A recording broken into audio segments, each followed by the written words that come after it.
Hello, everyone. This is Tom Fox. I'm the Compliance Evangelist, and I'd like to welcome you to episode 90 of This Week in FCPA for the week ending February 16, 2018, the Carbon Copy Edition. In this episode, Jay Rosen and myself take a look at some of the week's top compliance and ethics stories, including a very interesting article by T. Marcus Funk and Andrew Boutros entitled The Evolution and Status of Carbon Copy, and multiple prosecutions of corruption violations across the globe. We take a look at some basic macroeconomics as John Bray explores the intersection of sunk costs and third-party bribe payments. Bill Coffin really nailed it in an article about that, opining that compliance officers are the conscience of the company. Dick Cassin notes that the Justice Department ends its investigation of core labs around the company's relationship to Unaoil and Juniper Networks gets a declination. The PdVSA management team in charge of bribes are all indicted in money laundering based on FCPA violations. Sally Afonso explains why you need to get out of your compliance comfort zone in the SCCE blog. Joe Mont explored the business misuse of MDAs. Finally, we take a look at Ethisphere's world's most ethical company awards for 2018, which were released this week, and some of the thoughts by Matt Kelly, which explored the key similarities of the companies who are winners. I talk about my experience of the FCPA Masterclass this past week in Miami with Jonathan Marks of Markham LLC, and we discuss the pre-publication sale of my upcoming book, The Complete Compliance Handbook. This is Tom Fox. This Week in FCPA is a part of the Compliance Podcast Network.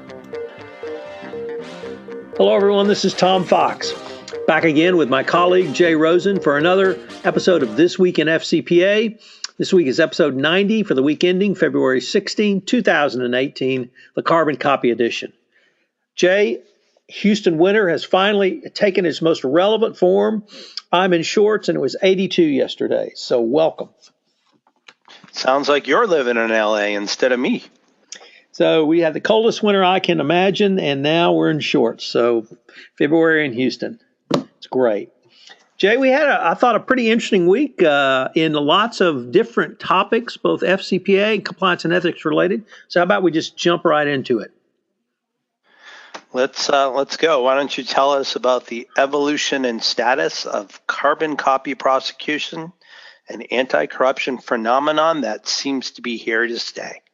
So Andrew Boutros and T. Marcus Funk jointly authored a paper, I would even say a short law review piece, but it's in the Bloomberg Law White Collar Report entitled The Evolution and Status of Carbon Copy Prosecutions and an Anti-Corruption Phenomenon Here to Stay.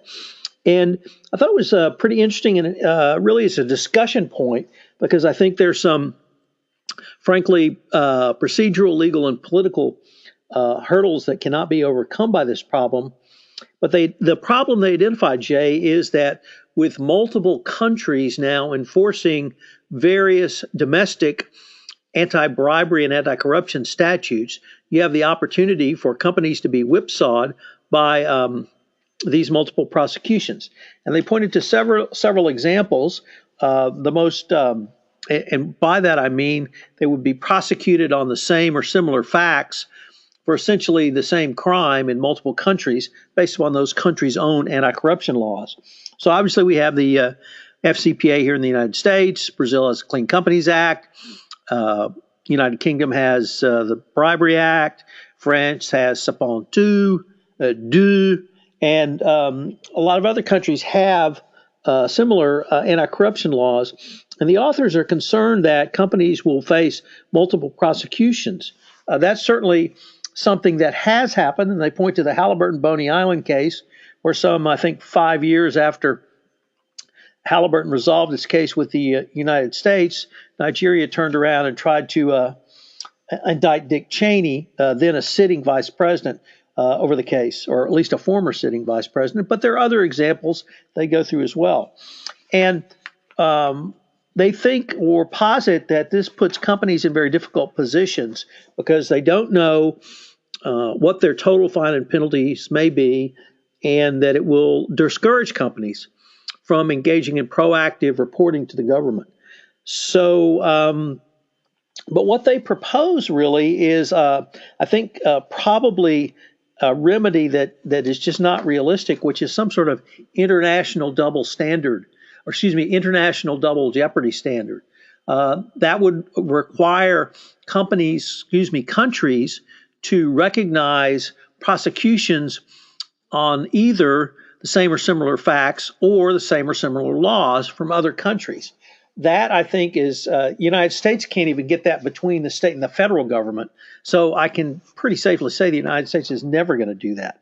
Now, other countries have different views and different legal systems. And the United Kingdom, for instance, has a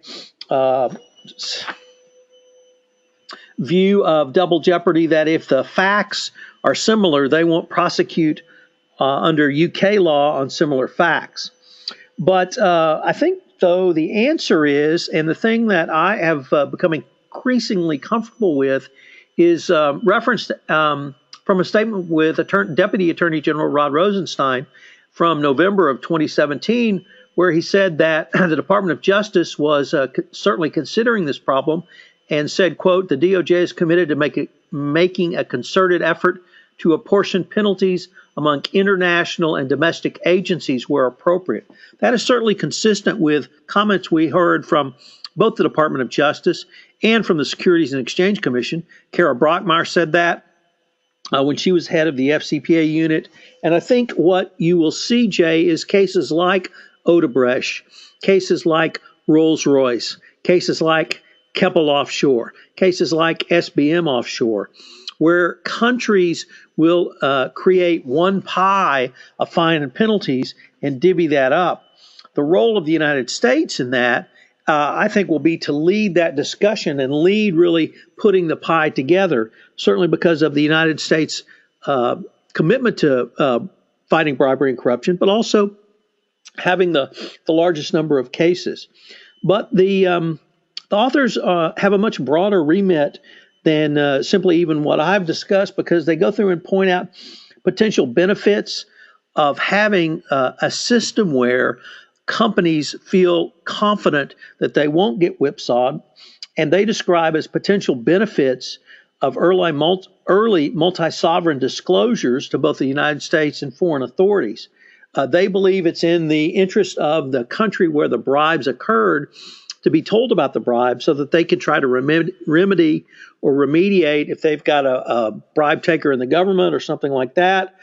Certainly from the company perspective, if there are self-disclosures to the United States about country X, the United States prosecutors are probably going to pick up the phone and call country X and say, we've got this information, we've got this evidence, we've got this self-disclosure. This is something you may want to investigate.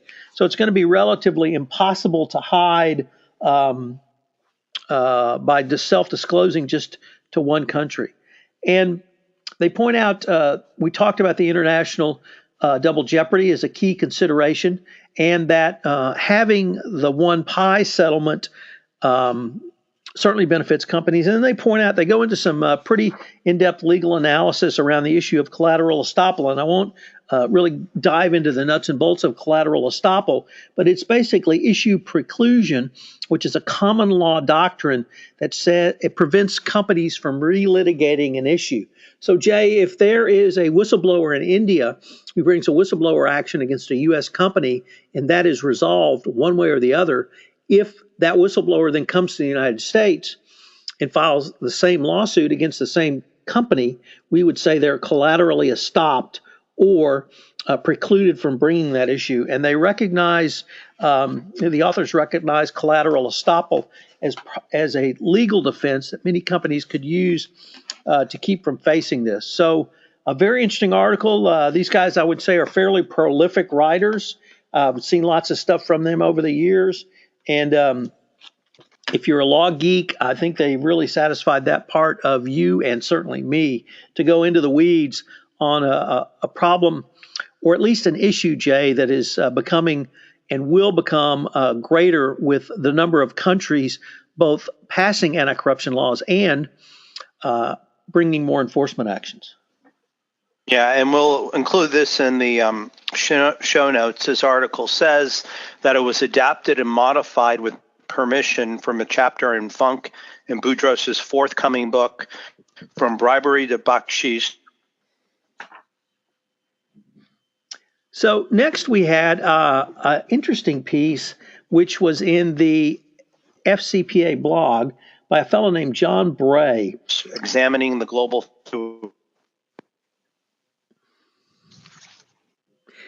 And John Bray talked about agents who use the economic concept of sunk cost to encourage bribery.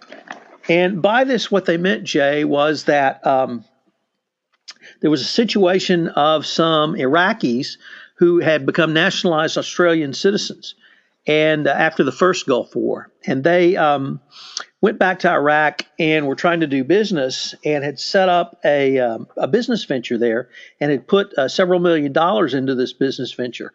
And when it came down to close the deal, their local agent said that they needed to pay some bribes.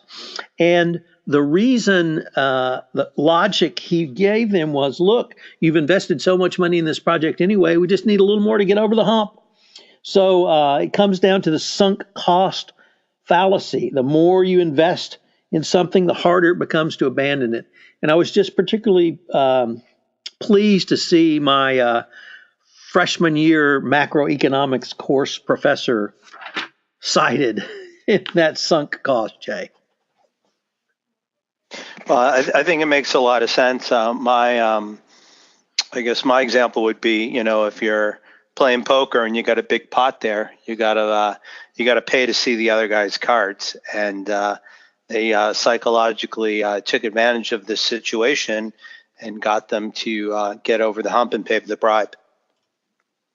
So I've been toying with the idea, Jay, of writing a week-long series of an a compliance officer's guide to the economics of FCPA compliance, and sunk cost would definitely be one of the blog posts. So maybe this will give me the incentive to do that. Jay, my editor at Compliance Week, Bill Coffin, I think most listeners know I also write for Compliance Week. He writes a weekly column, and over the past 2 weeks, last week I thought it was really good. This week it's beyond really good. And he spoke about the role of a compliance officer to be the conscience of a company. And he used it, his kind of hook was Aetna is under investigation in your fair state of California because they have had medical directors with the power to approve or deny insurance coverage for claims who made the decision without reviewing the medical records. And it would, I know you guys in California, a lot of sunlight, a lot of, time on the beach, and of course Encino, that speaks a whole world in and of itself. So maybe things are a little bit different in California, but I think really in the rest of the world, if you're going to make a decision on whether something's covered, you generally have to review the medical records. And if you don't, as Bill noted, that certainly does not look bad, and it may even be a violation of the law. But he takes this further and really doesn't hammer on Aetna, but really goes to the role of compliance. And he listed 3 questions that he thought every compliance officer should bring to the table, which I think are great. So number 1, will our decisions serve our stakeholders as best as possible? 2, will our decisions outrage the public? And 3, will our decisions create risk? And I thought that was a great way, Jay, for Bill to frame the questions really in a business context, so that the compliance officer is not simply talking about the law, he's not simply talking about complying with our internal codes, but really taking a look at all of the stakeholders,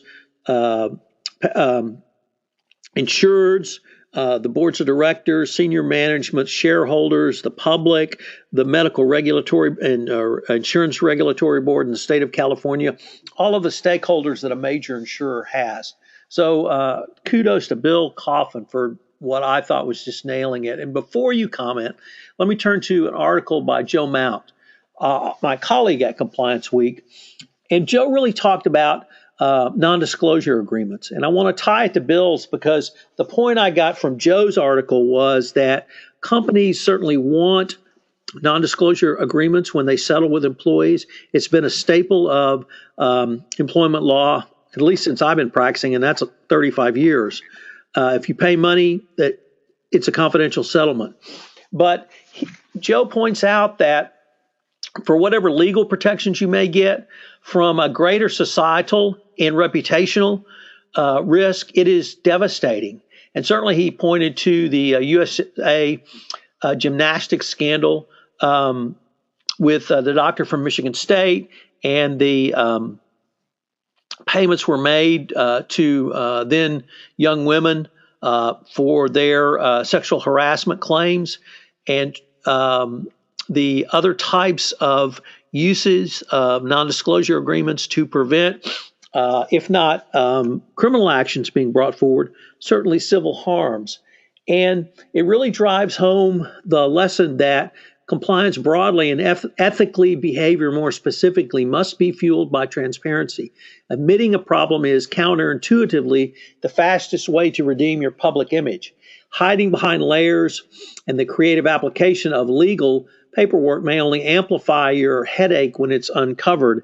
And it really, Jay, speaks to the difference in the corporate legal function and the corporate compliance function. The corporate legal function, this is exactly what they do.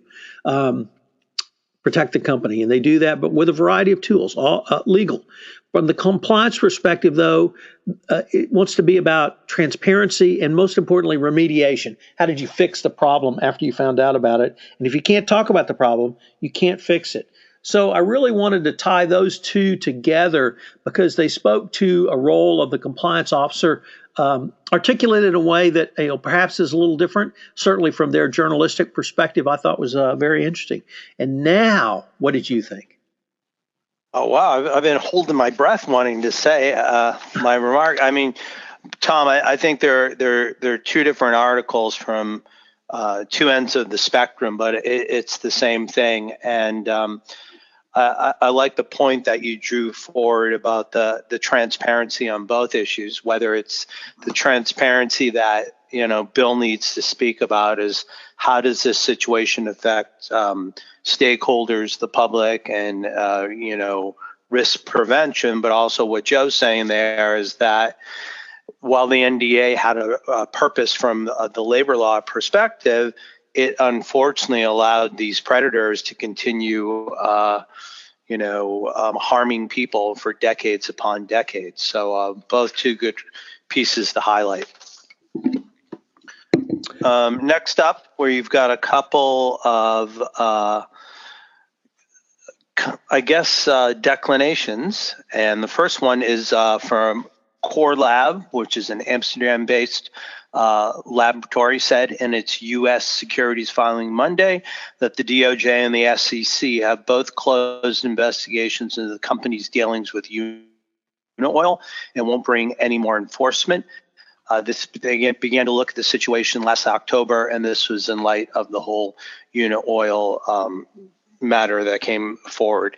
Another company that has also been issued a declination is Juniper Networks.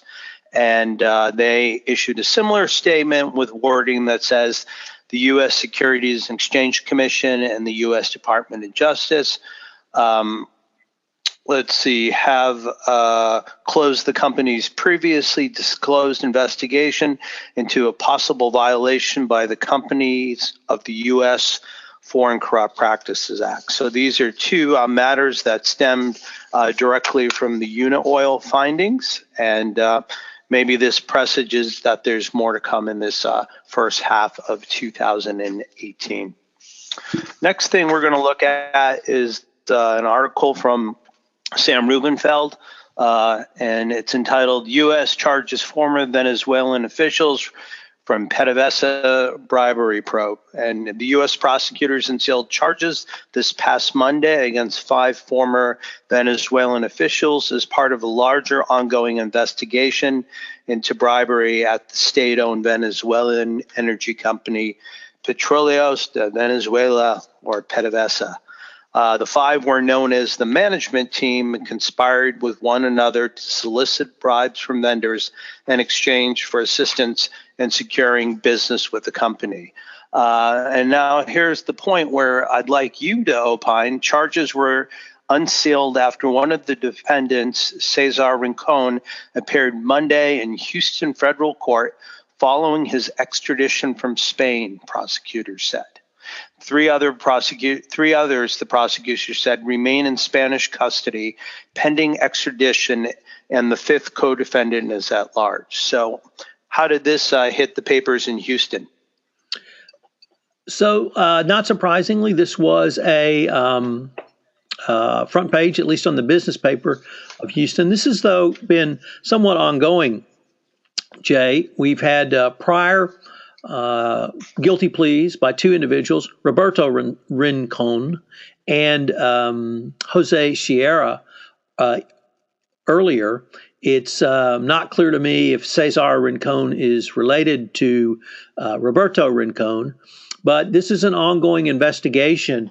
A couple of things that I thought were noteworthy. One, from the legal perspective, Cesar Rincon was extradited from Spain, and two of the others who are Venezuelan citizens, I believe, are still in Spanish custody and have not been extradited. So it's unclear if Cesar Rincon is a U.S. citizen or has some other jurisdictional link that would allow the Spanish to deport him, or rather extradite him to the United States.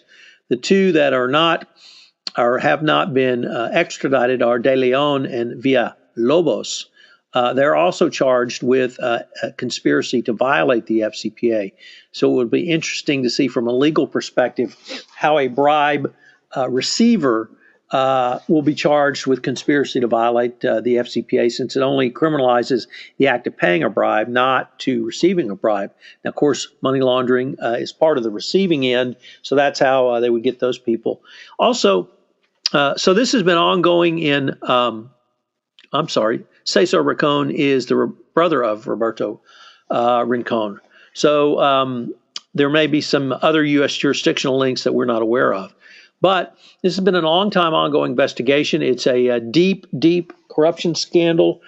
What I'm interested in, Jay, is even with the obvious antipathy between the current Venezuelan government and the current United States government, has there been cooperation between those two governments over this issue? Certainly, Venezuela recognizes that corruption has certainly hurt them, particularly at PdVSA. We know how the United States feels about it. So it's going to be very interesting going forward. We'll have to see whether Mr. Villalobos and Mr. De Leon are extradited to the United States. But I think this is really one that is going to continue. And once they scratch the surface of PdVSA, it probably is going to be ugly going forward. All right. Next, we have an article to share with you that was picked up on the SCCE website, and it's written by Sally Afonso, who is a compliance advisor at the ABN AMRO Bank in the Netherlands. And she writes about her experience at the recent SCCE Utilities and Energy Compliance, which you recently attended in DC. And she shares with us that although she works in banking, she flew 3,800 miles from Amsterdam to Washington, D.C. to spend 3 days attending the conference. And part of the reasons, there's 5 main reasons why she urges people to get out of your compliance comfort zone.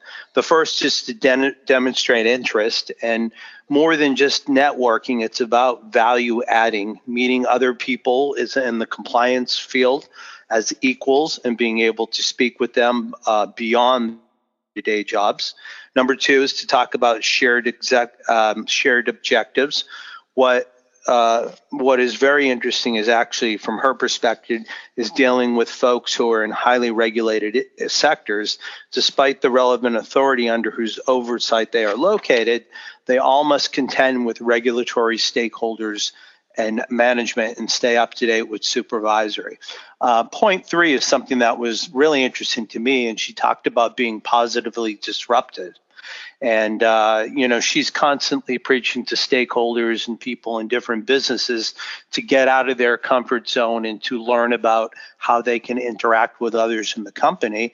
And that's something that Sally did coming to an energy and utilities conference, which is nothing like her day job of working in finance. The last 2 points were continuing her education and speaking for herself. So not only did she attend the conference, but she also was a speaker and gave back. So she concludes her piece by saying, thanks to broadening her horizons by attending the conference in a field other than her own, she's bringing back tons of tips and tricks to bring back to work. She has discovered that there's more than unites us than differentiates us, and to continue to mature the profession of being a compliance professional, we must evolve as individuals with knowledge that is both deep and broad. So I think this is a real great just way to approach these conferences. And as Sally says, if you can get out of your comfort zone, I think it gives an opportunity for many revelations. So, Jay, I was really interested in your thoughts because you've been a big proponent of and very articulate about why people should attend conferences, your personal experience and how it's really led you to really a growth and maturity in your own personal compliance journey. So I was interested, though, that Sally had a couple of different angles that are equally important.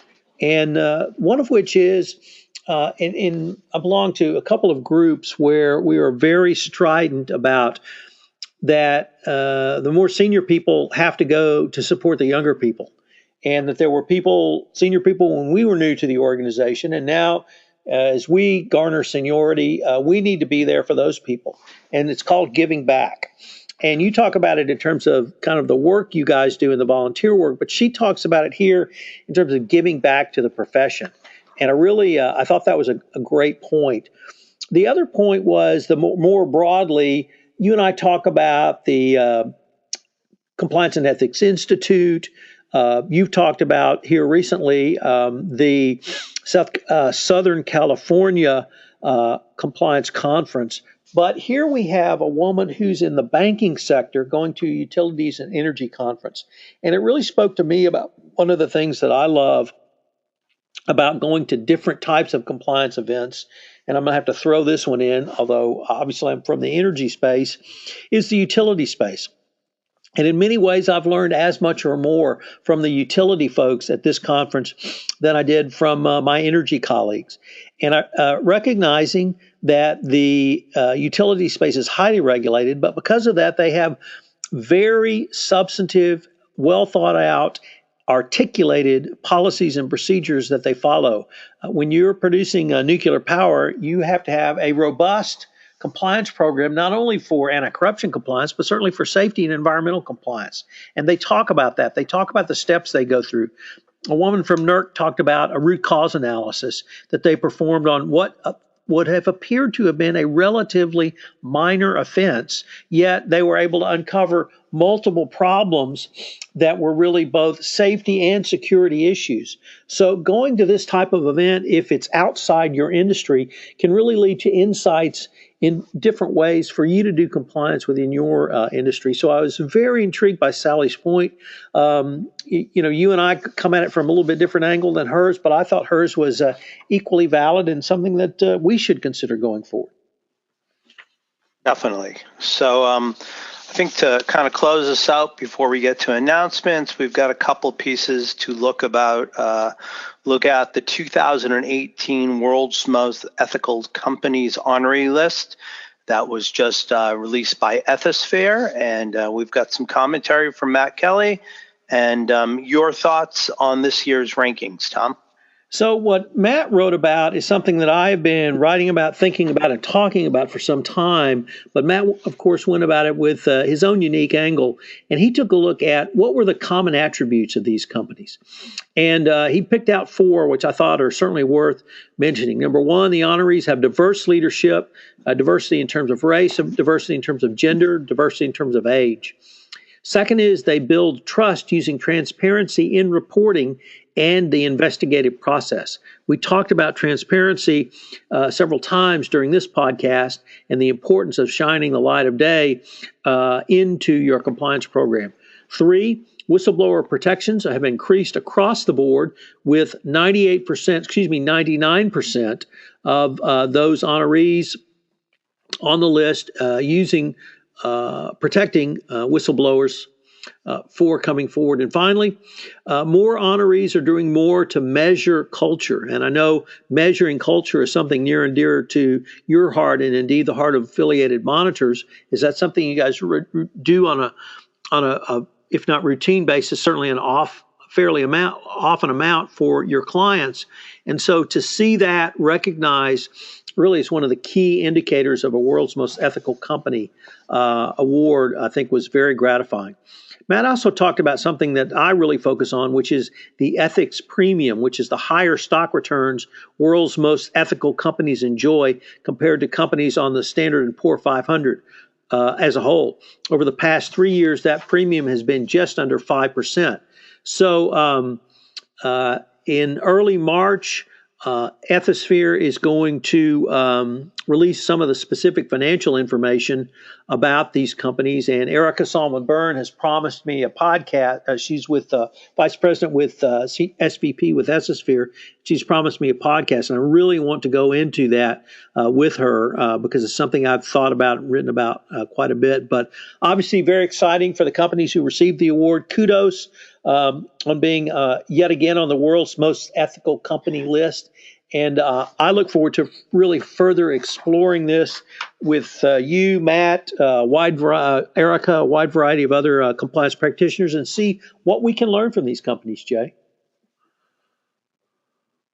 Yeah, it's it's no longer just a coincidence. That is a steady positive gap between the Standard & Poor's and what these companies do. So we're always talking about how can you transform ethics and compliance from being something that has to be done as opposed to something that adds value to your company. So it'll be real interesting to see the further details that Erica has to share. What is happening in terms of your book, and then how was the training that went down this week in Miami? So first on Miami, let me start with that.